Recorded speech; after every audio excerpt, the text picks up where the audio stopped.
Hello, puzzlers. Welcome to the Small Pieces Big Picture podcast, where you get to decide how all of your pieces fit together to create the big picture of your life.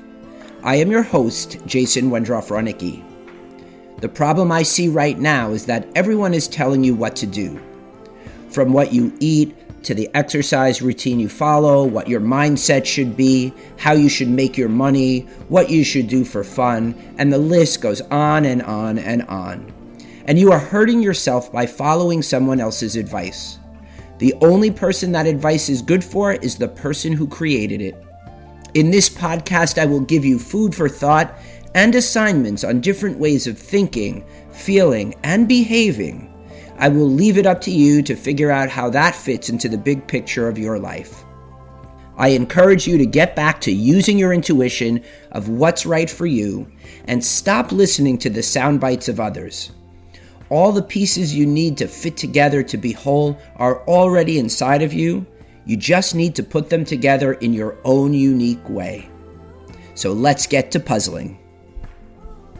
In today's podcast, I want to just take a moment to introduce myself and show you how I put the pieces, and I am still putting the pieces together in my own life, just to be more of who I am. And in that vein of being the most that you can be, I think we need a good framework in which to focus that, because people say you do you, and what does that even really mean anyway?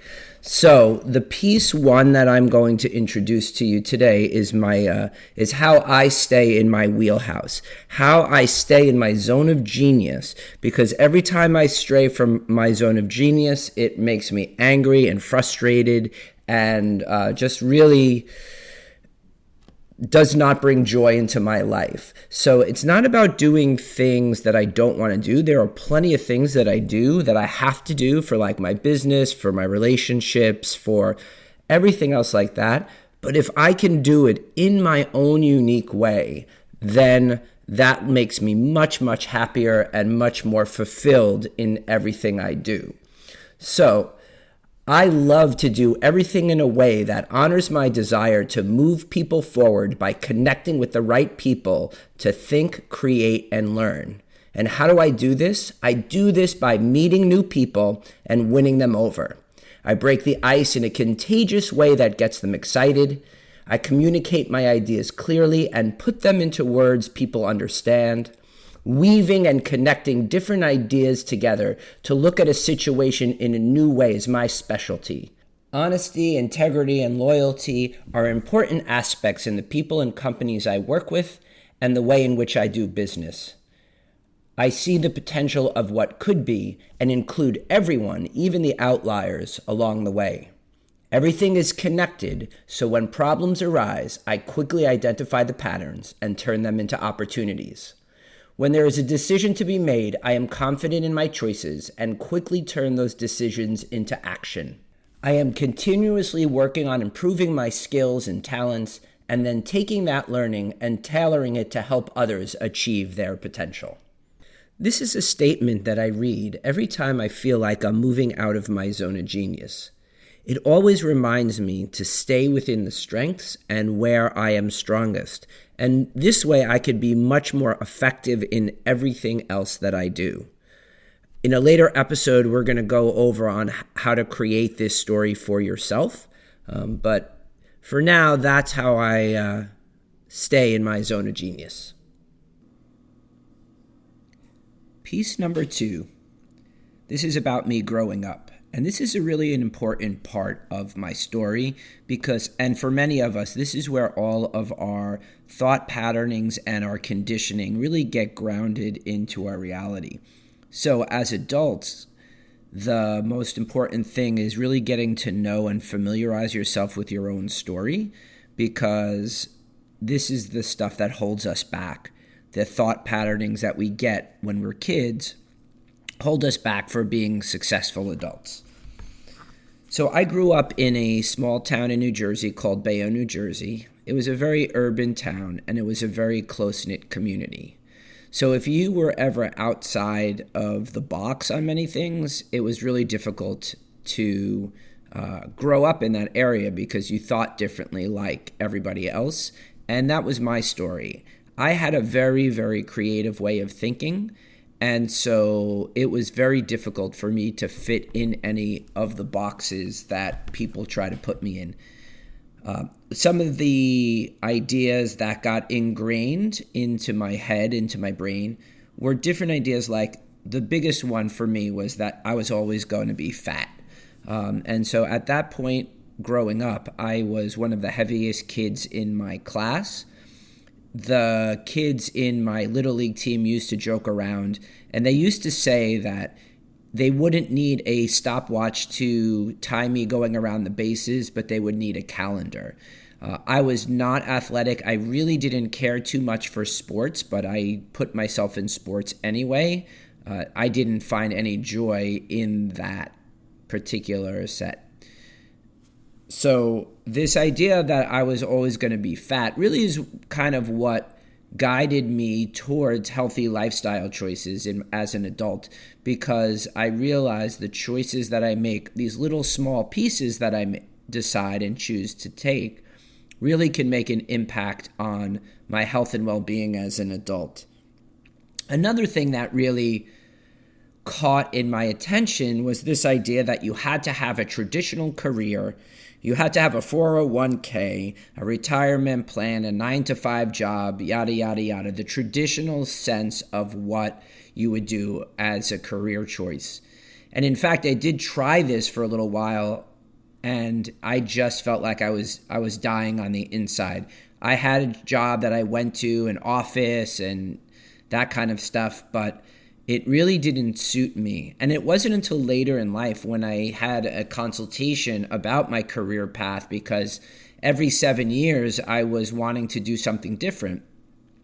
It wasn't until then did I realize that my career path was not just a straight, I'm going to work a traditional 9-to-5 job, have all of these retirement plan things in place, and then and retire at a certain age. I realized my lifestyle, my career path was completely different. I had to carve my own unique way in doing what I love to do, which is educate people about natural solutions on how to deal with their mental, emotional, and physical health. So that took a long time to figure out, and I'm still battling with some of those ingrained thought patterns that get lodged into the cells of the body.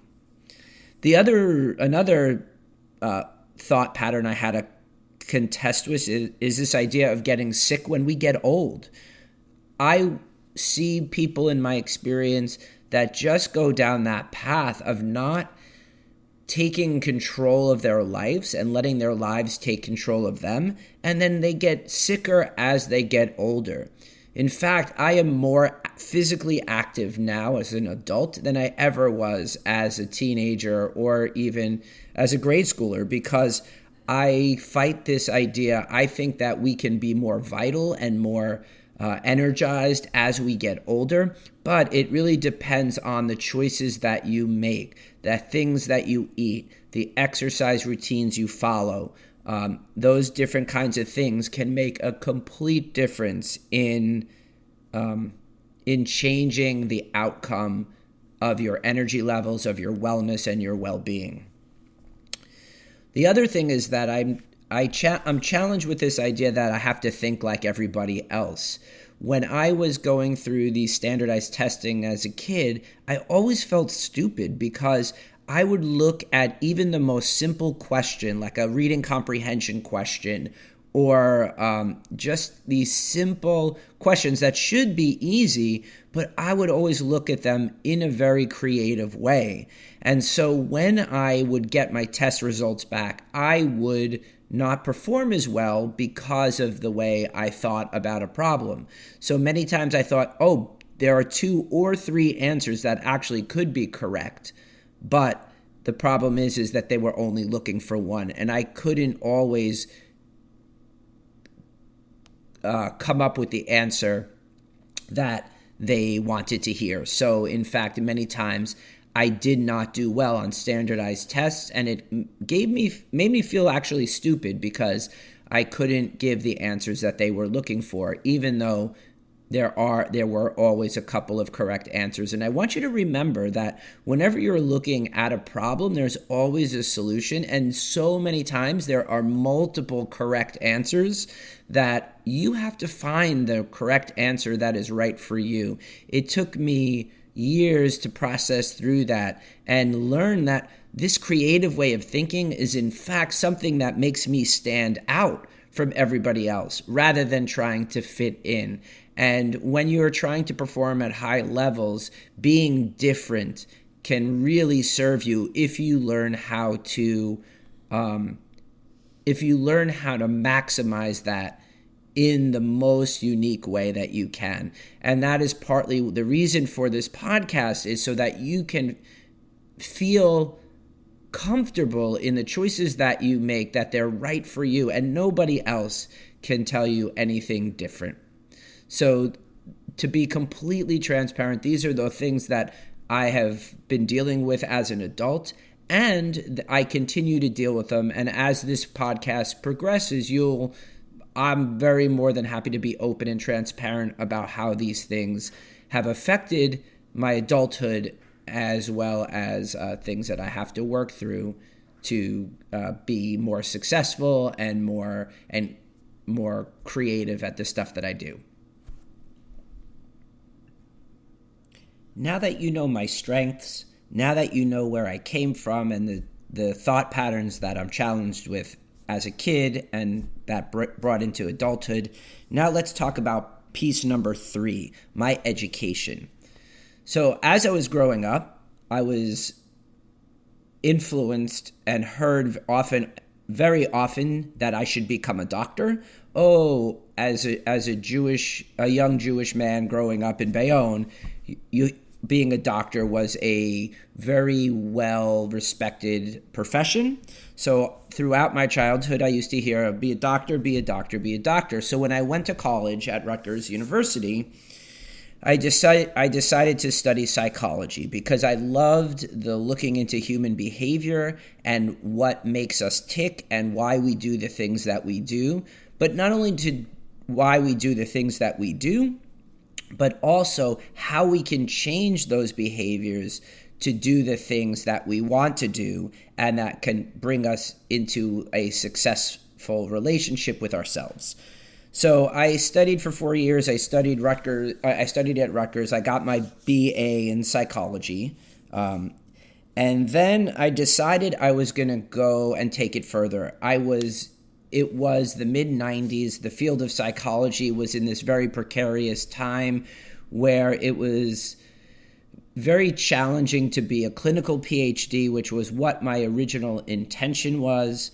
But I continued on to go for my master's in psychology at Teachers College at Columbia University, where I continued to study human behavior and really be fascinated by what we do from a mental approach. I came to realize that it's really wonderful to start to look at our own personal behavior and understand the motivations of why we do what we do, but that doesn't always get to change the pattern. So even though we can understand what motivates a certain behavior, doesn't mean that we can necessarily change that behavior. So it got me thinking a little bit more philosophically of how, once we get to this area of knowing why we do something, how can we change the outcome so that this way we can do something else? And it's very well known that the definition of insanity is when we do something over and over and over again and expect different results. That's the definition of insanity, right? So how can we change what we do, especially when we know why we do what we do? So that is what brought me into, I realized that there was something else that needed to be filtered in with my understanding of psychology to help me shift and change those behavioral patterns. Because it's great that I understand this idea of I'm always going to be fat. Like that, I understand that that's my conditioning.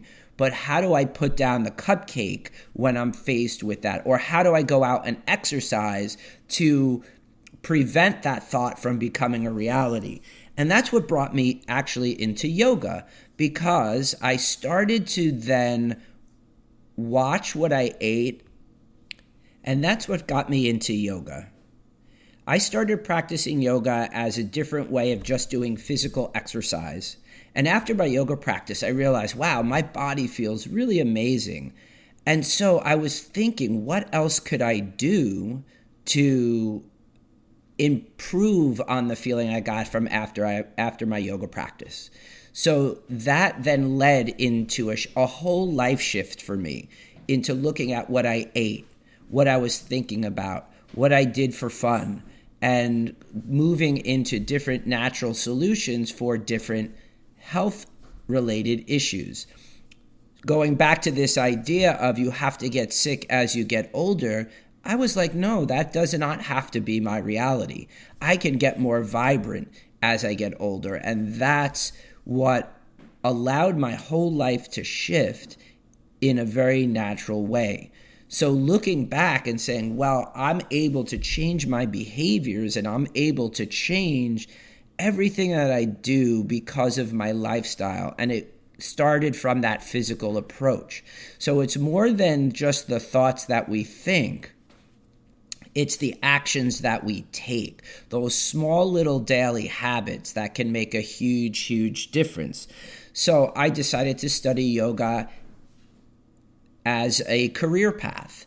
I took a yoga teacher's training, and from that, I also decided that I wanted to integrate everything that I was learning from my yoga practice, from the energetic principles of yoga, as a healing modality, so that I could combine that with my education in psychology. And that together, the idea of working with the mind and working with the body, combining it with our emotions, is a really effective way of changing our behaviors, changing our thought patterns, changing the way we feel about our lives. So I also studied a form of energy healing called polarity therapy, which integrated the verbal mental work and emotional work from psychology with the physical work of the yoga asana from my yoga teacher's training.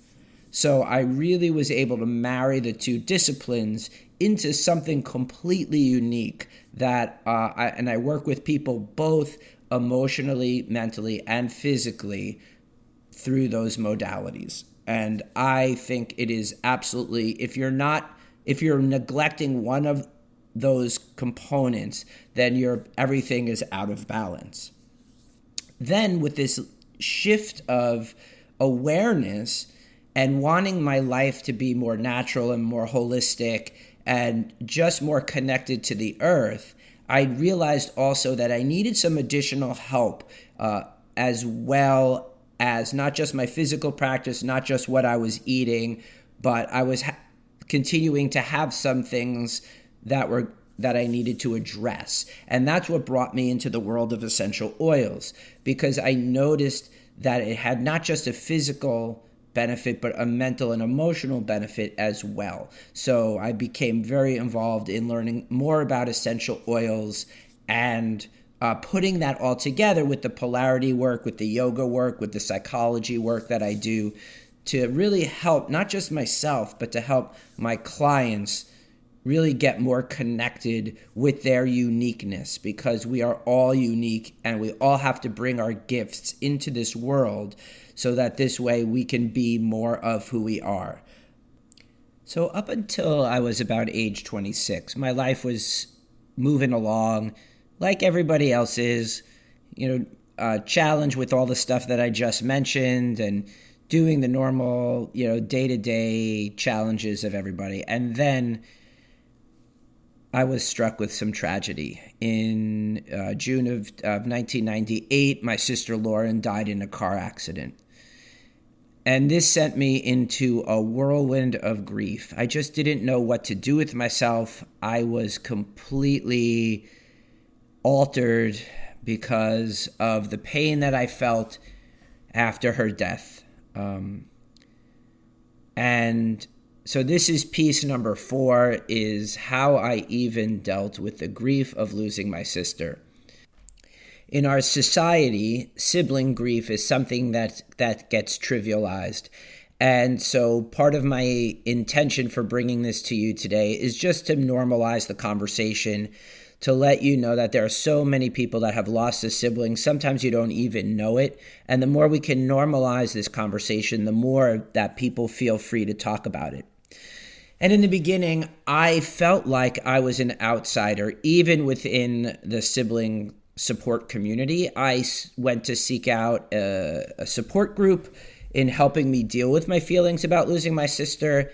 And I wanted to talk very frankly about my experience. My sister was a very difficult person. We had our ups, we had our downs. Sometimes we were very close, other times we were very distant. We had a good relationship that was on and off again. Doesn't mean that I loved her any less. We fought like cats and dogs. But I wanted to be very honest about my relationship with my sister. I didn't want to put her on a pedestal because she died. I wanted to make sure that people got to know her as she was, the cantankerous, stubborn person that she was, not this idealized person that tends to come about when someone dies, right? We forget all of the unique qualities of that person and put them up on a pedestal. And I wanted to make sure that I didn't do that. And I went to a couple of support group meetings, and I felt like when I was really truthful about my experience, then I was excluded from the group because they couldn't believe that I could talk this way about my sibling that had passed. And so it took me a while, and I needed to figure out how to deal with the grief by myself. And that's where the importance of my yoga practice really came into play, because it gave me this physical outlet of what I needed to do with my mental and emotional turmoil that was going through at this time. So it took me years of figuring out how to negotiate my grief in order to come back to a place of happiness, of where I can be happy and feel successful with the things that I do and not feel guilty because I am happy and I'm succeeding and I am pushing myself forward and I am doing everything that I need to do on a daily basis to manage those emotions. And what I'm working with currently is this idea of actually what good has her death brought to my life. I would give anything to have her come back in a second, but it has shifted my life completely. It has given me the strength to teach yoga, to be an energy healer, to start this podcast, realizing that our lives are not given. We have to appreciate each and every day because we don't know when our last breath is going to be. We don't know how much time we have left. So anything that you will regret, make sure that you do that now. Don't wait, because in my sister's case, she was here one day and gone the next. There were tons of things that she wanted to do that she never had the chance to do, maybe because she waited or waiting for the right time, waiting for the right situations. There will never be a right time. There will never be a right situation. So get started on whatever it is that you want to do. Get started on that right now, because you don't know when your last breath is going to be. I don't know. You don't know. Nobody knows. So really get started on all of the things that you want to do. One of the things that for a long time was on my bucket list is I wanted to get certified as a scuba diver. So about maybe 5 years ago, I took some lessons and I got certified. I've done a couple of dives. I can't wait to go traveling again so that this way I could go scuba dive. So, and more recently also, I have started an online support group for bereaved siblings.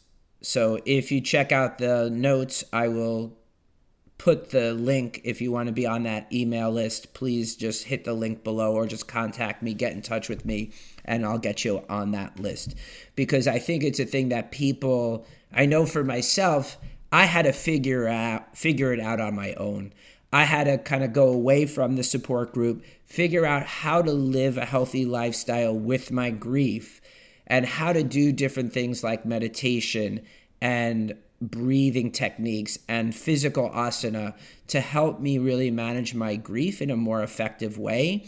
And now that I have a handle on it for myself, I'm really passionate about helping others do the same. So we have a number of different meetings every week. So please just reach out if you know anybody that needs support around sibling loss or even child loss, because we're connected to that community. I can help you find the support that you need, because suffering in silence is really not a great option, and there are so many people out there that can help you navigate through these tough times.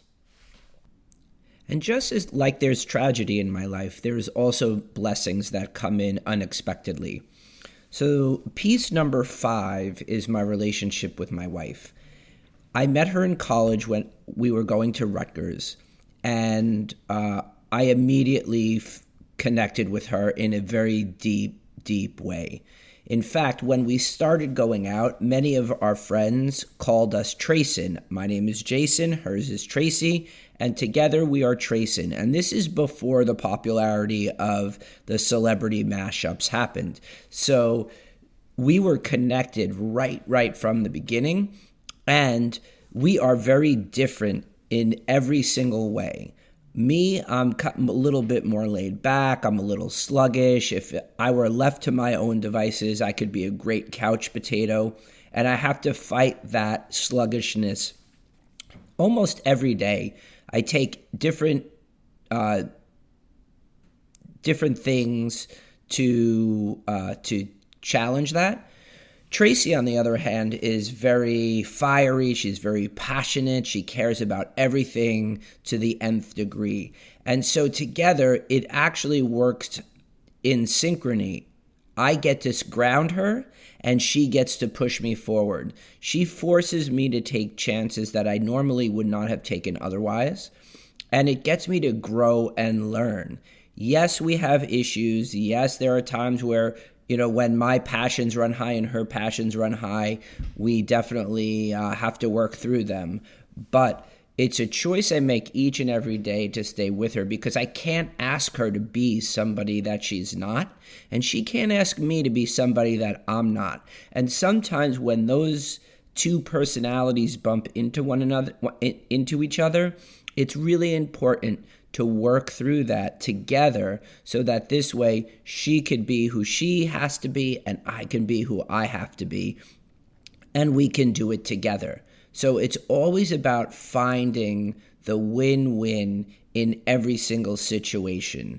I hate this concept that people need to compromise when they're in relationship with one another. I think it's more of finding that third solution that benefits both parties. And I think if you look at this, not just within relationships with our significant others, but in relationship with our friends and our family and our coworkers and our colleagues, remember, when somebody comes to you with an issue and you can find a solution that is a win-win for everybody involved, and when you take the time to listen to others and to be able to receive what's happening, then you'll be able to find that win-win solution, because it always exists. Sometimes it takes a while, so don't rush the process.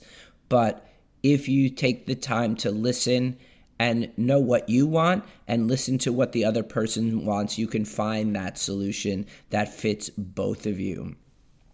And as we continue to move through our lives together, Tracy and I, we both push each other to the next level, in being more of who we are designed to be, of staying within our wheelhouse, in staying within our zone of genius, because that gives both of us much more excitement for life and fulfillment for life. So we continue to do that together. Piece number 6 for me is I want to take a moment just to talk about the finances component, because I think that it is a really important thing when it comes to overall health and well-being. We think of health and well-being as physical, mental, and emotional, but we have to be able to take care of ourselves financially in that whole picture of things. So a bunch of years ago, I took try to find a system that worked for creating, financial stability and financial freedom. And this is where it's really important to make sure that you create a system that works for you, because we try to follow somebody else's system. And that system was about spending more money and putting money into your business, about spending money to make money. But unfortunately, what was happening at the time, we were spending more money than we were making. And so what that wound up doing is it created a huge debt load in which we had to overcome.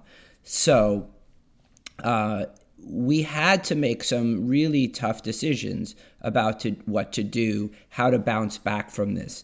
And so it will behoove you, if you're following somebody else's system, just to make sure that you look at it and allow it to be your own. Make the decisions that you need to take that system and make it personalized, because the only person that system works for is the person who actually created it, because it fits within their wheelhouse.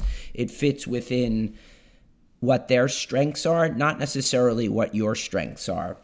The other thing to watch out for is there's a lot of systems online that are saying, you can do X, Y, and Z just if you follow this system. And you have to do your due diligence and do some research about the particular person, because a lot of people are not representing how they built their business accurately. So, there is a lot of trainings out there how to build your business online, when in fact the person who created the system actually built their business person to person. So really be mindful. The internet can be a very, very convincing place to be, but could also be very deceptive. So there are a lot of great coaches out there. There are a lot of great systems out there.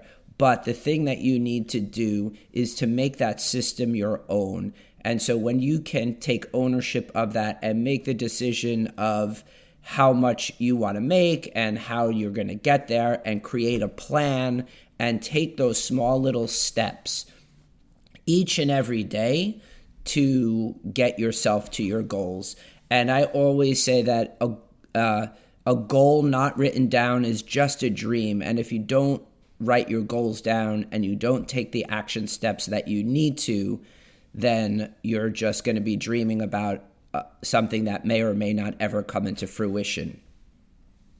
Also, a lot of systems just focus on mindset, and a lot of systems just work on actions to be taken. And you need both together. The actions without the mindset is going to be spinning your wheels. The mindset without the action means that you're going to be hoping for something that may or may not ever come into being. So when you are talking about your business structures, whether you're talking about your finances, you need to set goals for yourself, but you also need to work on your mindset in relationship, in conjunction, so that this way you're taking the inspired action that you need to be more efficient at getting to where you want to go. You need to be able to see it, and then you can be it. So that was my journey as far as finding my own system into improving my financial situation. I'm going to conclude every episode with either a question to think about until the next episode, or an assignment for you. And so today I want to do piece number 7 is your assignment. It's going to only take about 10 minutes, and I want you to grab 3 pieces of blank lined paper. And on the top of one of the pages, I want you to write who I was. On the second page, I want you to write who I am. And on the third page, you're going to write who I will be. And then you're going to set a timer. You're going to ask yourself those 3 questions. You're going to start who I was. Ask yourself that question and then take a timer, time 1 minute, close your eyes, focus on your breath, and then sit there for 1 full minute just to let that idea of who I was come up in your mind. After the timer goes off for a minute, I want you to set a timer for 2 minutes and then just write down whatever came to your mind with that question, who I was. When the 2-minute marker hits, you're going to ask yourself who I am, close your eyes, set the timer for a minute, then close your eyes, and let this idea of who are you right now resonate within your mind's eye. And just let it float. Don't control the thoughts. Just let the thoughts bubble up one at a time for a full minute. And then open your eyes, set your timer for 2 minutes, and write down who I am right now, whatever came to your mind. And then you're going to do the same thing with who I will be. Set your timer for a minute, close your eyes, focus on your breath, and let the thoughts come. After that minute, set the timer for 2 minutes, write down who I will be. That's the vision that you have for your future. And it's really important to get a handle on who you were growing up or in your past, who you are in your present, who are you being right now, and then a vision of who you will be in the future. Because without seeing that future for yourself, you have no way of being able to create it. Visualization is really important. Having a clear focus of what direction you're going in is really critical. Okay, so that's what I've got for you today. I hope you've enjoyed my story, and I found that this part was actually challenging for me. I could talk about subjects, but talking about myself is sometimes challenging, and putting myself in the picture can always be a challenge and a struggle. Easy to talk about information and share details, but the details of my life. And I'm living this each and every day. So the things that I'm sharing with you they're from my own experience. They're not learned from a textbook and then spit out to you. I have experience with each of these concepts that I'm going to be teaching you over the course of this podcast. And it'll be a mixed bag. So it'll be a little bit about me talking, and then a little bit about, I will have interviews and bring people and guests into the podcast to talk about subjects that they have their expertise on. Okay, hopefully you'll have a great rest of your day, and stay tuned. If you're enjoying this podcast, there's 2 things that you can do for me. One is you can write me a 5-star review. So however you're listening to this podcast, if you could just review this podcast and let me know what you like about it. If you don't feel like you can give me a 5-star review, please email me directly and let me know what I can do to change either the subject matter or tweak the presentation.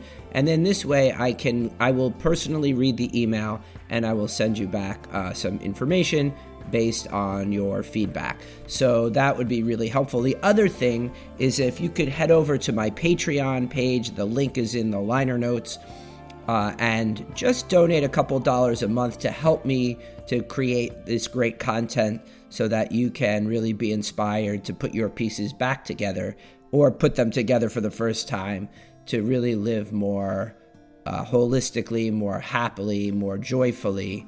That would be amazing. Thank you very much for your support, and I'll see you at the next episode.